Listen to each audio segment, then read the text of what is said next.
Last వీడియోలో గెలలు కుళ్ళిపోవడానికి కారణాలు తెలుసుకున్నాం. ఈ వీడియోలో వాటి నివారణ చర్యలు తెలుసుకుందాం. ముందుగా సుడుల శుభ్రత చాలా ముఖ్యం. వర్షాకాలం రాకముందే చెట్ల సుడులను బాగా శుభ్రం చేయాలి. ఎండిపోయిన ఆకులు, పాడైపోయిన పూత, కుళ్ళిన పాత గెలల కాడలను పూర్తిగా కత్తిరించి తోట బయట పాడేయాలి. గాలి, వెలుతురు తగిలేలా చూసుకోవాలి. తోటలో ఎక్కువ చెత్త లేకుండా ఎప్పటికప్పుడు పాత ఆకులను కత్తిరించడం వల్ల గెలలకు మంచి గాలి, ఎండ తగిలి ఫంగస్ చేరకుండా ఉంటుంది. పరాగ సంపర్కం పెంచడం కోసం తోటలో ఎలయిడోబియస్ కమురునికస్ అనే పరాగ సంపర్క పురుగులు సరిపడా ఉండేలా చూసుకోవడం ద్వారా గెలలు గట్టిగా, ఆరోగ్యంగా మారుతాయి. ఈ పురుగులను ఆయిల్ పమ్ వివిల్స్ అని కూడా అంటారు.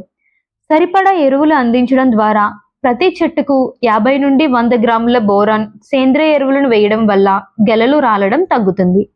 నీటి ఎద్దడి లేకుండా, ఒత్తిడి లేకుండా చెట్టుకు తగినంత నీరును అందించండి. ఎక్కువ రోజులు నీటి కొరత ఉన్నప్పుడు చెట్టు తన శక్తినంతా మగపూల ఉత్పత్తి వైపు మళ్లిస్తుంది. చివరిగా ఎంతో అవసరమైతే కానీ రసాయన ఎరువులను వాడకండి. సేంద్రియ ఎరువులతో సేంద్రియ సేద్యం మొదలు పెట్టండి. నేను ఇస్తున్న సమాచారం మీకు ఉపయోగపడుతుంటే కామెంట్స్లో తెలియజేయండి. ఇలా మీ ప్రోత్సాహం నాకుంటే ఇలాంటి ఉపయోగకరమైన వీడియోస్ని మీ ముందుకు తీసుకొస్తాను. పామ్ ఆయిల్ పూర్తి సమాచారం కోసం మీకున్న సందేహాలు తీర్చుకోవడానికి 8978183597 నెంబర్కి కాల్ చేయండి.